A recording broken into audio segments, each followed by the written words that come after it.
about something the U.S. government just did that's worse than anything Nixon ever did. That's according to number one, at least.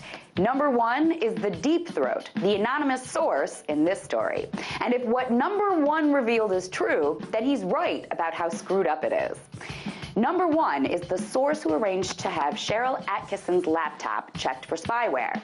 Attkisson is a former CBS news reporter who quit the network because she claims it kills stories that put President Obama in a bad light. That's a pretty strong and entirely believable claim against a mainstream media network, and it's the theme of the book she just released entitled Stonewalled, My Fight for Truth Against the Forces of Obstruction, Intimidation, and Harassment in Obama's Washington. But the strongest indictment leveled in the book is that her source, number one, revealed that her laptop was hacked by a government entity that actually planted classified documents on her computer. Number one says Attkisson's computer had spyware installed on it that's proprietary to government agencies, either the CIA, the FBI, the NSA, or the Defense Intelligence Agency. Apparently, the spyware was delivered through an email to Attkisson, then refreshed through a Wi-Fi connection at a Ritz-Carlton hotel. The spyware included programs that monitored her every keystroke, her emails, even her passwords.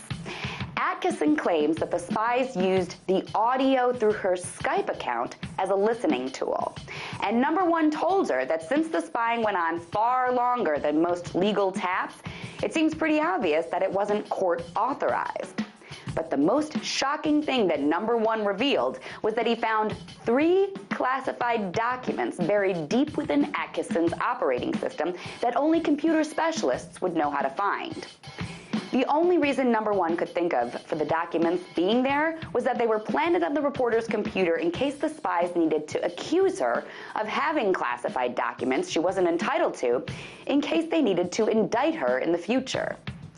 As the deep throat of this story, number one says this is worse than anything Nixon did, and that he wouldn't have believed something like this could happen in the United States.